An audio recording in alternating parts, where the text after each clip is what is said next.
J'avais peur. J'avais peur de partir seule. Après, il y a évidemment le travail, on va pas se mentir.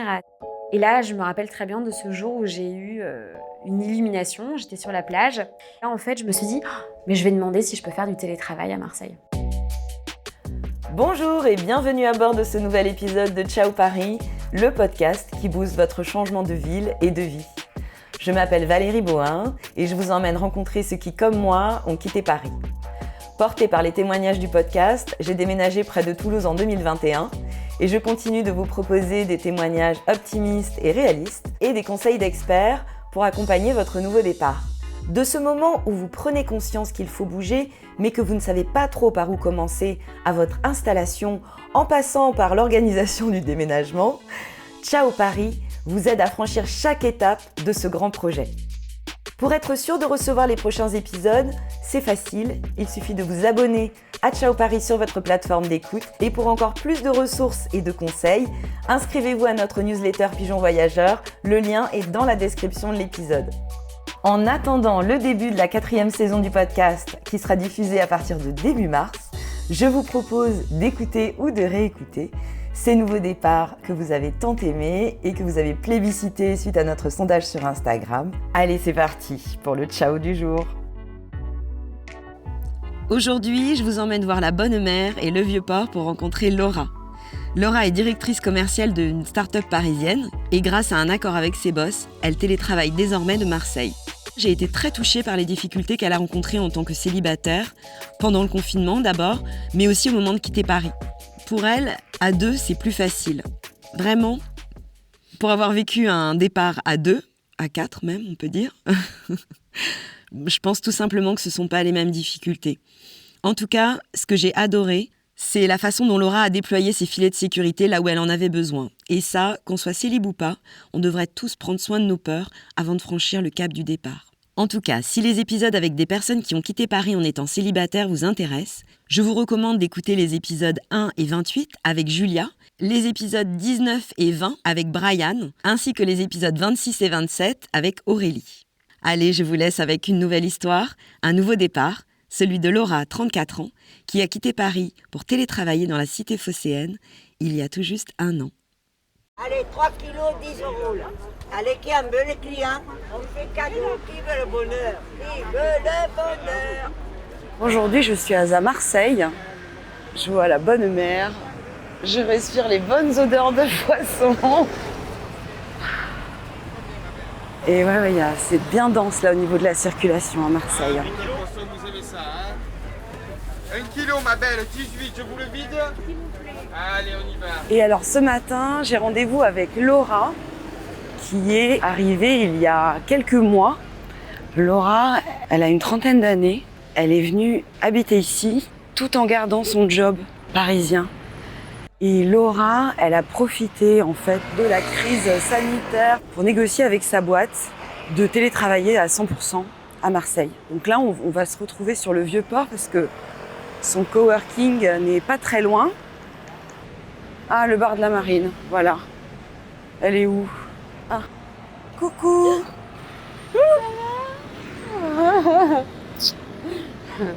T'as eu peur? Ouais, que je suis pas encore très réveillée. Ouais, moi non plus. Bonjour, on va y aller, merci. On est pressés. Combien, excusez-moi? 2 euros. Merci. Merci. Il paraît qu'il va faire 35 degrés là aujourd'hui. Aujourd'hui, bon, Ouais. super. Il commence à devenir très très chaud là. C'est clair. J'ai les doigts de pied en saucisse cocktail là. Ça commence. Il est 9h du matin, ça commence déjà fort. Ouais, il fait déjà très chaud. Et là, on va... Ah, mais ton coworking, il est vraiment juste sur le... Sur le Vieux-Port. Ah, je pensais pas qu'on était si près. On s'est retrouvé un petit café juste à côté. Si, non, c'est canon, grande baie vitrée et tu poses ton ordi et tu travailles en regardant les bateaux. Ah oui, mais j'avais Voilà. pas réalisé à quel point. À quel point c'était sympa. Ouais, c'est ça. Je pense que c'est le meilleur cadre de travail de ma vie.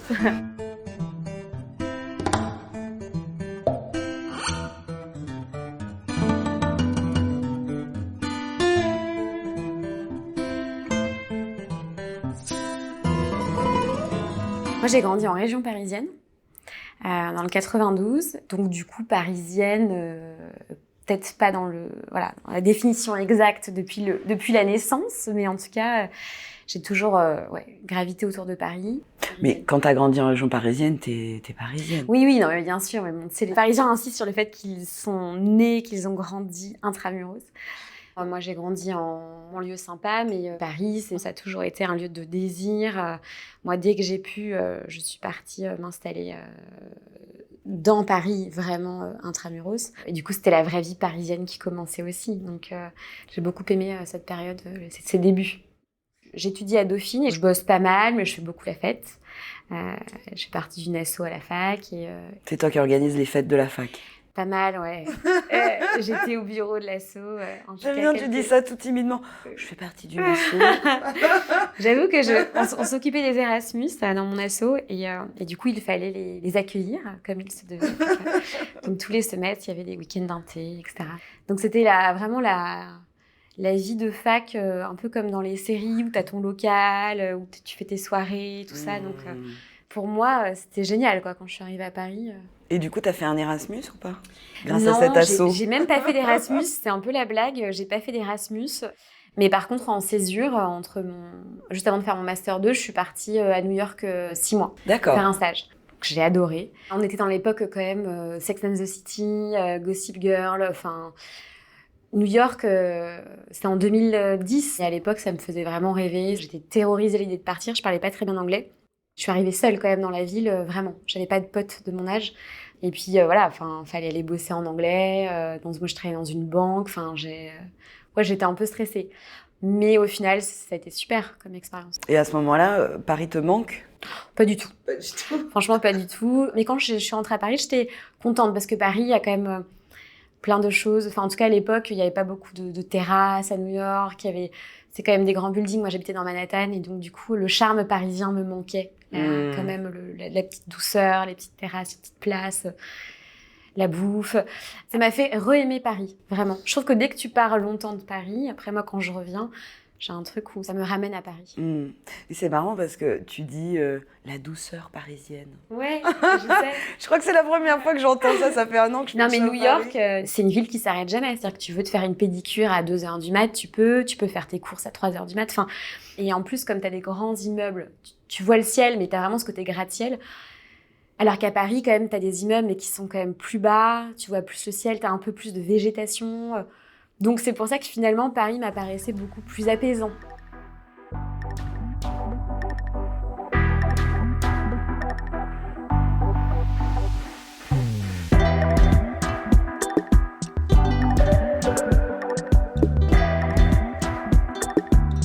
Quand tu reviens de New York, on est à quel moment? J'ai 22 ans, 23 ans, un truc comme ça. 2 ans après, je pars aux Philippines 7 mois. Quand je reviens, je bosse. Et là, quand j'ai eu un CDI bien posé, j'ai eu la chance d'avoir un peu d'argent de famille et ça m'a permis d'avoir un apport pour acheter un appartement. Et là, j'ai sauté le grand pas. J'ai acheté un 2 pièces. Waouh. Qui pour moi était un appartement d'adulte avec une chambre et j'avais l'impression de vivre dans un château. Et du coup, j'ai traversé la rive gauche pour aller sur la rive droite. Et tu vas où à ce moment-là? Je vais rue de Charonne. C'était un petit duplex sous les toits. Je l'ai visité, il pleuvait. Et je l'ai trouvé trop mignon. J'ai eu l'impression d'entrer dans une petite maison. J'adore le bruit de la pluie oui, sur les toits en ça, zinc. C'est quand tu arrives dans le duplex, parce qu'après, tu te rends compte que c'est une vraie galère. Parce que là, je peux t'assurer que quand il pleut et que les tuiles se déplacent et que tu te réveilles la nuit avec une bassine pour aller éponger le truc, quand il fait une chaleur incroyable et que tu dois dormir dans ton salon. Mais voilà, en tout cas, j'ai le coup de cœur. Ça rentre dans mon budget et je me dis découverte d'un nouveau coin de Paris. Et du coup, j'ai dit go, en 1 heure, quoi. En même temps, à Paris, on te dit, vous avez 2 heures, il y a 50 offres, donc ça va très vite. Ouais, on te met tout de suite la pression. Ouais, c'est ça qui est très difficile. Et après, le 11e, je vois que c'est plus populaire, ça brasse plus de monde, plus de tranches d'âge. Et je vois une vraie vie de quartier. Donc, t'as l'impression d'avoir changé de ville, en fait, presque. Ouais, en changeant de rive et de quartier, puis en plus, comme je connaissais vraiment rien, du coup, j'ai eu l'impression de découvrir un nouveau côté de Paris. Et à ce moment-là, je trouve un job pour aller bosser chez Yellow Corner. C'est un réseau de galeries de photographie d'art. Donc là, tout s'enchaîne, nouvel appart, nouveau job. Je vais en vélo à mon job, donc canon. Enfin, Trop bien. première fois que ça m'arrive. Et t'as quelqu'un dans ta vie? Tu vis en couple? T'es amoureuse? Non, à cette époque-là, non. Après, il se passe des choses dans ma vie, mais je suis solo. T'as quel âge à ce moment-là? J'ai 28 ans. Et tu restes combien de temps chez Yellow Corner? Je reste à peu près 2 ans parce que je suis débauchée à un moment par une amie d'amis qui va monter sa boîte et qui cherche une équipe pour l'aider à monter sa boîte. Et cette boîte, c'est Prescription Lab. Et en fait, le projet me plaît beaucoup. Qu'est-ce qui te plaît dans ce projet? C'est le côté entrepreneurial où tu as tout à créer, c'est une page blanche, je rencontre des filles géniales avec qui on va créer ce projet et on brainstorm tout le temps, on a un groupe WhatsApp, on s'envoie plein d'idées, il faut créer le magazine digital, le site, l'identité, c'est passionnant. On est super excités. Et à ce moment-là, ça change quoi dans ton quotidien, ce job? D'un côté pratico-pratique, la petite galère de ce job, c'est que c'est loin. Je passe de 15 minutes en vélo à 50 minutes en métro. Donc, c'est un petit changement de vie pour moi. Et après, oui, c'est vrai que c'est une cadence assez soutenue, mais ultra excitante. Je vais dire les 2-3 premières années de prescription, ça reste quand même un tourbillon. Moi, à côté, je continue ma vie. Pas d'histoire d'amour pérenne qui se concrétise. Mais voilà, je vis ma vie de célibataire et je profite de Paris, de la vie. Je vais voir plein de concerts, je vais au théâtre. J'arrive dans une équipe avec des nanas qui connaissent plein de nouveaux restos, plein de nouveaux endroits à découvrir. Donc, du coup, j'ai l'impression d'ouvrir encore une porte supplémentaire sur Paris parce que je rencontre des filles très parisiennes avec lesquelles je vais bosser. Donc, du coup, voilà, c'est un tourbillon pendant 3 ans. La vie parisienne me plaît parce que je la dévore.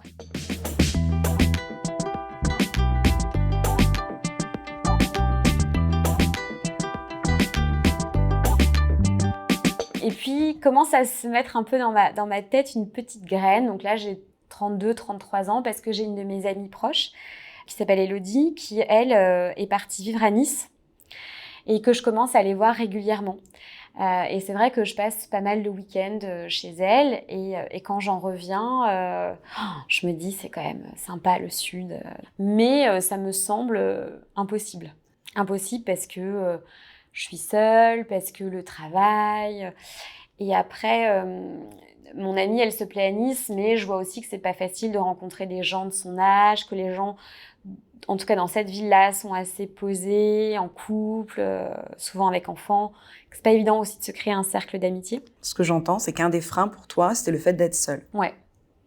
J'avais peur. J'avais peur de partir seule.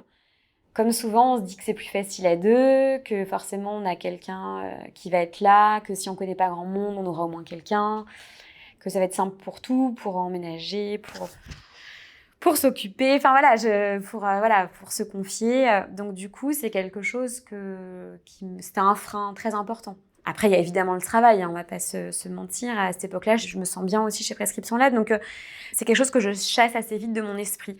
Suite à ça, je rencontre quelqu'un qui va être aussi très important pour moi, qui s'appelle Philippine, qui est une de mes très bonnes amies, et qui, elle, va faire le move d'aller vivre à Marseille en septembre 2019. Et du coup, je commence à aller pas mal la voir à Marseille. Et c'est vrai que là, j'entrevois aussi une nouvelle ville que je découvre. Marseille, j'avais beaucoup d'a priori négatifs sur cette ville, comme pas mal de gens en fait quand tu en parles. Enfin, j'étais déjà allée à Marseille, mais je voyais une ville très sale, très grosse, pas forcément jolie. Et du coup, en allant chez elle, je vois un autre aspect de la ville avec le côté très nature, avec la mer, avec les calanques juste à côté. Quand j'y vais en octobre, on se baigne. J'y retourne un peu plus tard, il fait bon. Et à chaque fois que je viens, c'est rencontre de nouvelles personnes.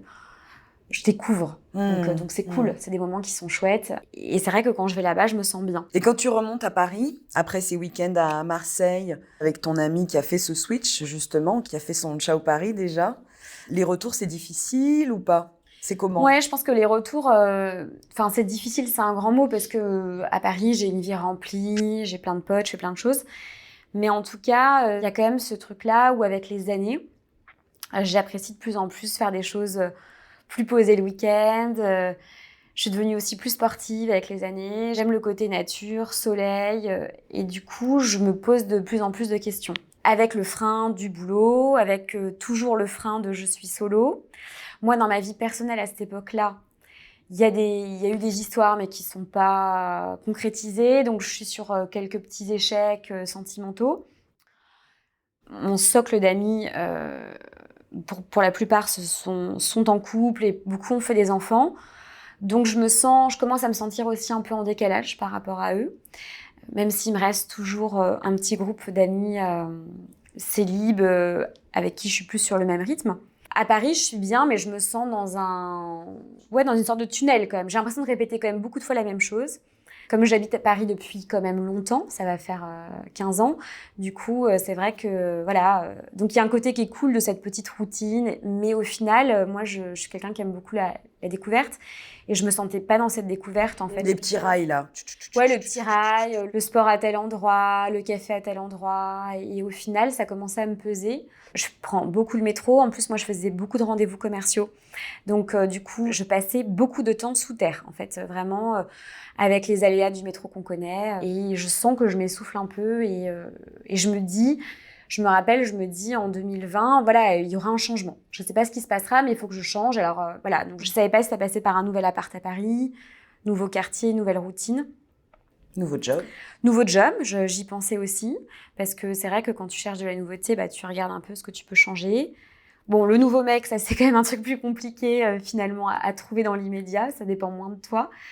J'avais envie de changement. Et puis arrive le Covid.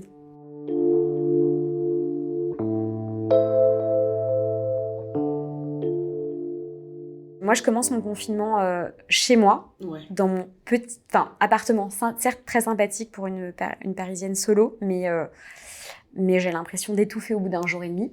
Je voyais pas grand-chose, j'avais pas d'horizon. Je me sens vraiment enfermée. Et là, mes parents m'ont proposé de venir chez eux en banlieue, où ils ont plus d'espace, une forêt à côté.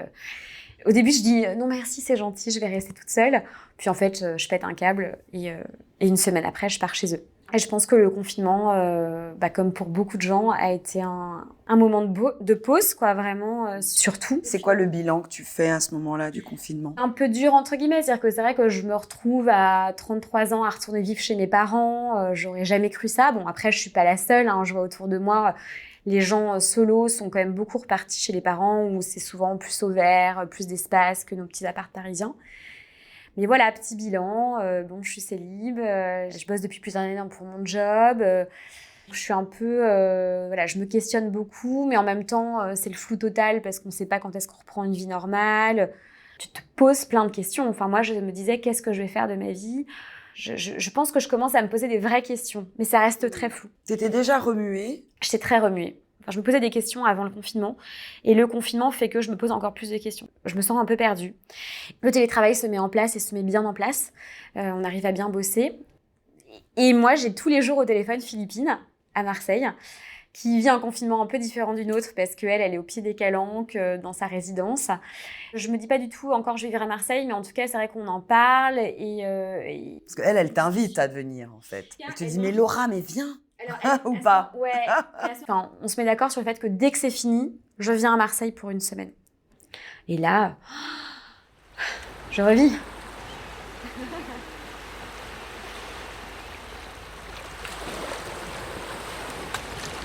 Il fait un temps de fou, je vais me baigner, je vois ma pote, je vois son cadre de vie.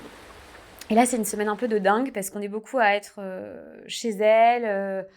Et donc là, on fait une semaine un peu d'Erasmus où on va se baigner, on va prendre l'apéro au bord de la mer. Et là, j'ai l'impression de revivre complètement. Et là, je me rappelle très bien de ce jour où j'ai eu une illumination. J'étais sur la plage, c'était la fin de ma semaine. Et là, en fait, je me suis dit, mais je vais demander si je peux faire du télétravail à Marseille. Peut-être que ça pourrait le faire, en fait, finalement. Il y a un truc où je me dis, bon, si ça marche, ok. Si ça marche pas, j'aurais essayé, tant pis. C'est un peu genre le destin, parce que j'avais quand même la trouille. J'avais la trouille.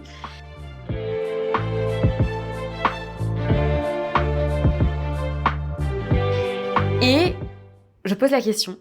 Et je m'attendais à argumenter tout ça.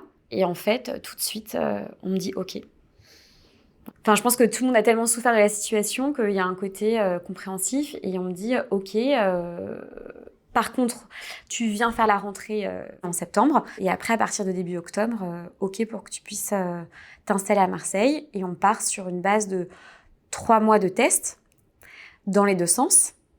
Et à l'issue de ce test-là, on actera et on fera un avenant spécifique si le test est réussi, c'est-à-dire si tu arrives à bosser de là-bas, si tu te plais, etc.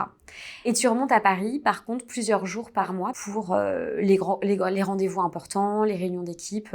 Donc on se met d'accord sur un petit rythme qui est quelques jours à Paris et le reste en télétravail. Et moi, comment je me dis pour m'organiser au mieux, je garde mon appartement donc, que j'avais acheté, donc, qui était à moi à Paris, je le garde et je fais une petite sous-loc à Marseille. Et le truc se met en marche. C'est compliqué de mettre en place, de sous-louer? Comment ça se passe? Non, en fait, franchement, tout se fait vite parce qu'à partir du moment où j'envoie ça sur Insta, j'ai plein de gens qui me disent « Attends, je connais un pote qui connaît un pote. » Enfin, et le truc va hyper vite. Et au final, on me met en relation avec Guillaume qui, lui, est OK pour me louer l'appart. Qui est quel quartier? Quartier du 7e, le quartier de Saint-Victor, qui est tout près entre la plage et le Vieux-Port. Donc, en tant que Parisienne qui arrive à Marseille, c'est super parce que tu as le côté bucolique avec la plage et puis tu as l'extrême proximité aussi des endroits où tu sors. Donc, banco. Et quand je pars à Marseille, je dis à tout le monde, je pars, mais vraiment, je pars de manière pas sûre parce que moi, j'étais pas du tout sûre. Mais du coup, je pense que c'est ça qui a fait que ça s'est bien passé, c'est que je suis pas partie en mode je lâche tout, mon appart, mon taf. C'est que voilà, je gardais mon travail. J'avais mon appart à Paris. En fait, c'est comme si je partais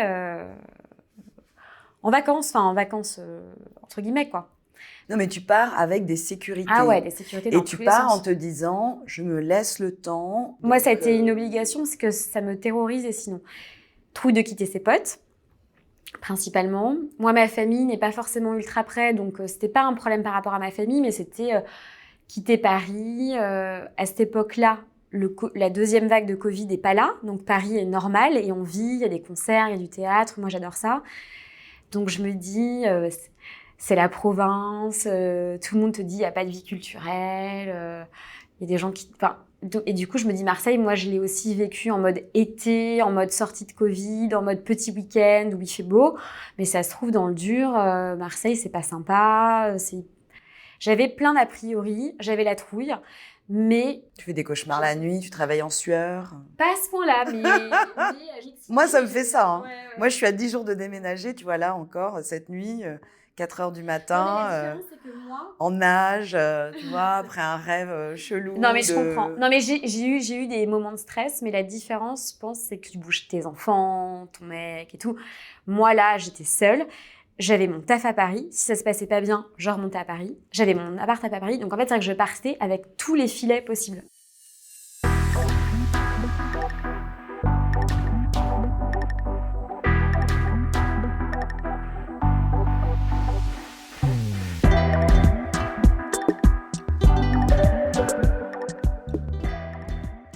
J'ai emménagé juste avant mon anniversaire où tous mes potes de Paris sont venus pour faire une grosse teuf. Et puis après, on a été mis sous clé parce qu'il y a eu la vague 2, le retour. Et là, tout le monde me disait oh, ma pauvre, tu pars au pire moment pour la vague 2 du confinement et tout. Et c'est vrai que moi, je me suis dit mais qu'est-ce que je fais? Est-ce que je fais pas une connerie? Parce que je suis un peu perdue dans toutes ces vagues, mais c'était le truc où il y avait couvre-feu. Après, très vite, il y a eu tout qu'à fermer, tout ça. Et je me suis retrouvée quand même un petit peu seule et tout ça. Mais au final, j'ai kiffé. Je kiffe parce que c'est donc... on arrive au mois de novembre, mais il fait beau. La mer est à côté. Moi, je suis dans une découverte de chaque jour. Où acheter ton pain, alors, je vais pas te dire où boire ton café parce qu'il n'y avait pas de café, mais je découvre les ruelles. Et puis, j'ai la chance d'avoir quelques potes et potes de potes, on m'a mis en relation, qui habitent pas très loin. Donc, très vite, même quand il y a les 1 kilomètre, c'est... Bon, déjà, c'est à la Marseillaise, donc c'est un peu plus coolos.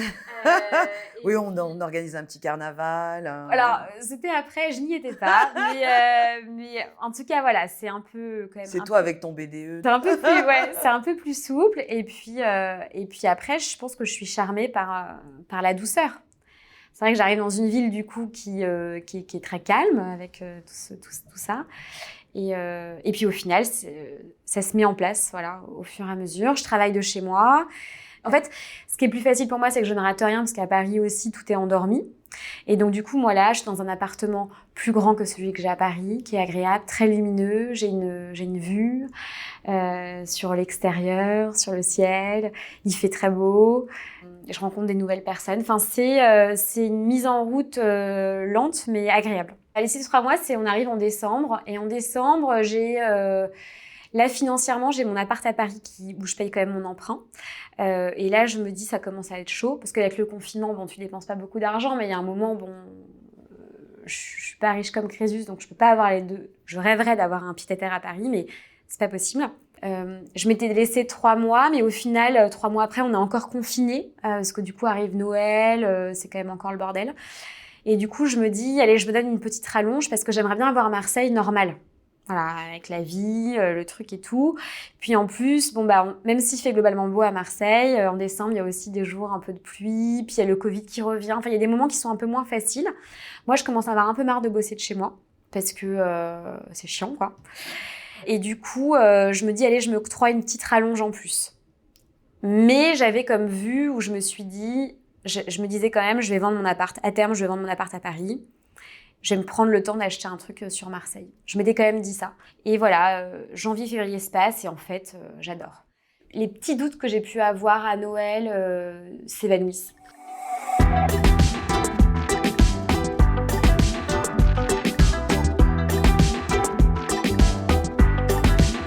Aussi, un autre truc qui est très important, c'est que je m'inscris dans un endroit de coworking qui va changer toute la donne, l'endroit où on enregistre d'ailleurs cet épisode aujourd'hui. Alors là, pour le coup, je vais bosser en 10 minutes à pied de chez moi, en passant devant les bateaux le matin. Et c'est trop cool parce qu'au final, ça me redonne aussi une impulsion du matin, de sortir de chez toi, de plus bosser chez toi. De t'habiller, de te laver, Laura.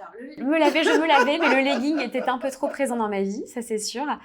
Mais je rencontre des gens. J'ai une pause café, je déjeune avec des gens. Et ça change tout. Arrête, ça me fait rêver. Parce que moi, je travaille de chez moi. Je peux dire que là, en arrivant à Toulouse, le premier truc que je vais faire, c'est ça. Ouais, mais c'est hyper important. Voilà, le fait de travailler dans un coworking permet aussi de recréer des moments de vie professionnelle, de partage. Et moi, ma vie à Marseille a changé depuis que je fais ça. En parallèle avec Prescription Lab, ça se passait très bien. Donc du coup, on me valide le fait que je peux rester à Marseille. Et le coworking et tes trajets de retour à Paris sont pris en charge par la boîte? Le coworking, oui. Et tout n'est pas payé en train, mais une partie est payée. Et là, j'ai vendu mon appartement à Paris. La vente finale se fait en juillet. Génial, tu vas être soulagée là, je pense. Ouais, c'est vrai que c'est la fin d'un chapitre. Ça a été des moments d'angoisse quand même. Enfin, parce que c'est fermé. Enfin, maintenant, je sais que quand je remonte à Paris, à partir de cet été, je n'aurai plus de chez moi. Très bizarre comme idée. Parce que j'ai toujours vécu à Paris. Et quand je remonte à Paris, je connais tout. J'ai l'impression d'être chez moi, en fait. Mais je suis tellement contente quand je redescends dans le sud que du coup, je me dis que je fais le bon choix. Mais il y a des moments où... Des petits moments de nostalgie. Ça passe vite. Là, en plus, tu vois, tu arrives à Marseille, c'est le début de l'été, c'est incroyable la vie ici. C'est la plage. Hier soir à 21h, on était dimanche soir et j'étais en train de me baigner, alors que normalement à Paris, je suis chez moi en train de regarder un film. Donc du coup, voilà, il y a tellement de belles choses ici qui font que je me pose pas tant de questions que ça, mais c'est vrai que, mine de rien, c'est des gros pas que je franchis. Mais pas de regrets. En fait, je pense que c'est assez limpide pour moi. Je pense que c'est comme avec un mec. Ça se fait... ça se fait de manière fluide, en fait. Ouais. Dans ma tête, je me suis toujours... En fait, dès que je suis arrivée à Marseille, je me suis sentie bien. Mais voilà, c'est un début, tu tâtonnes, des fois, tu as des petits doutes. Et puis, il y a un moment où c'est une évidence. Je me suis dit, je vais m'installer ici. J'ai envie d'aller plus loin avec cette ville, en fait.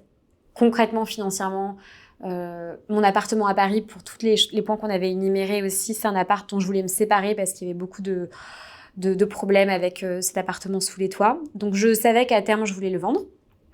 Et donc là, je me suis dit, assez naturellement, voilà, je vais le vendre et je vais me laisser un petit peu de temps. Et je me suis assez rapidement dit aussi que j'allais acheter sur Marseille. Les prix sont beaucoup plus bas. On peut accéder à des biens grand, avec des extérieurs, et ça reste un très bon placement immobilier. En tout cas, je cherche un bien à Marseille, comme beaucoup de Parisiens d'ailleurs qui sont venus s'installer ces derniers temps. Ouais. Bon, l'annonce est passée. Ouais. Au cas où, Si quelqu'un a un bien, qu'il se présente. envoyez-nous un message. Mais en tout cas, j'ai envie de m'installer ici et d'essayer cette nouvelle vie à 100%.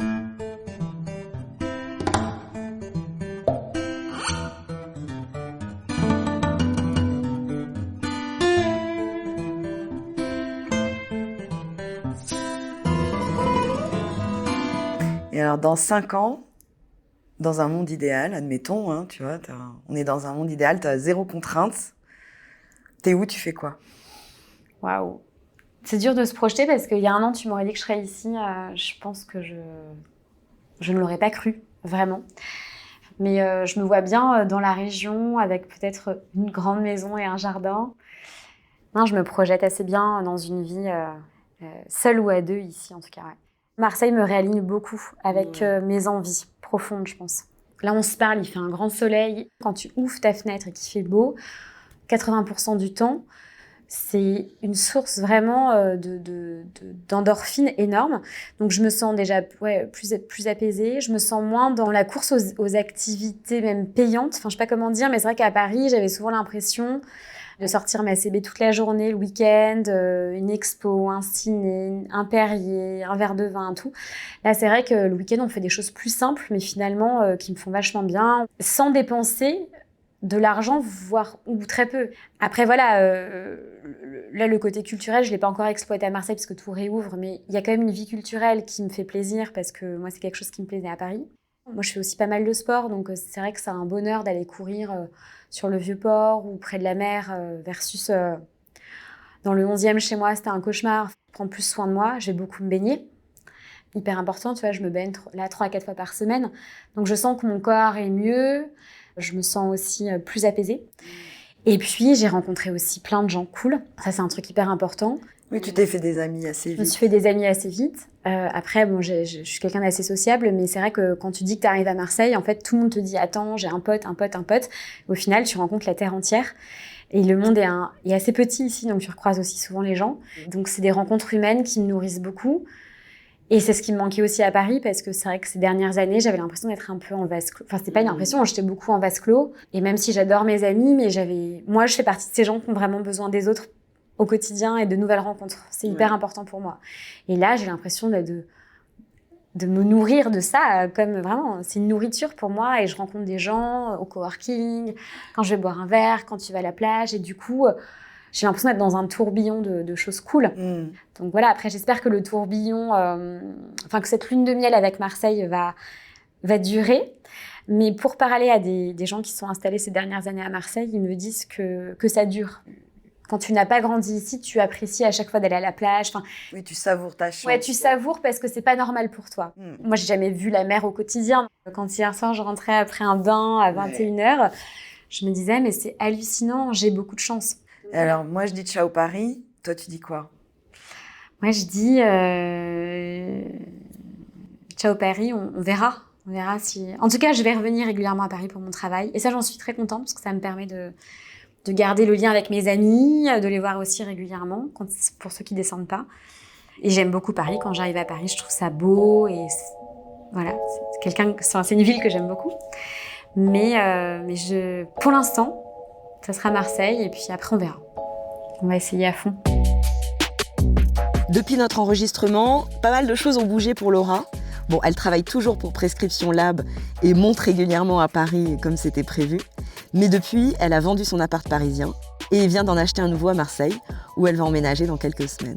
Donc petit à petit, elle lâche ses filets de sécurité et je serais bien curieuse de retourner la voir dans quelques mois pour voir comment les choses évoluent. Pas vous ? J'espère sincèrement que cet épisode vous a été utile et vous a plu. Pour être sûr de ne pas rater la reprise des nouveaux épisodes du podcast et le début de la 4e saison qui sera publiée à partir de début mars, je vous invite à vous abonner à Ciao Paris sur votre plateforme d'écoute pour être sûr d'être notifié au moment du redémarrage. Et pour encore plus de ressources et de conseils, vous pouvez vous inscrire à notre newsletter Pigeon Voyageur. Le lien est dans la description de l'épisode. À dans 2 semaines pour un nouveau départ. Ce nouveau départ a été produit et réalisé par Valérie Bohin. Chargée de production et d'édition, Mahalia Rouilly. Montage, Héloïse Palivoda. Mixage, Emmanuel Charret de Skol Prod. Direction artistique et logo de Ciao Paris, Carole Debris.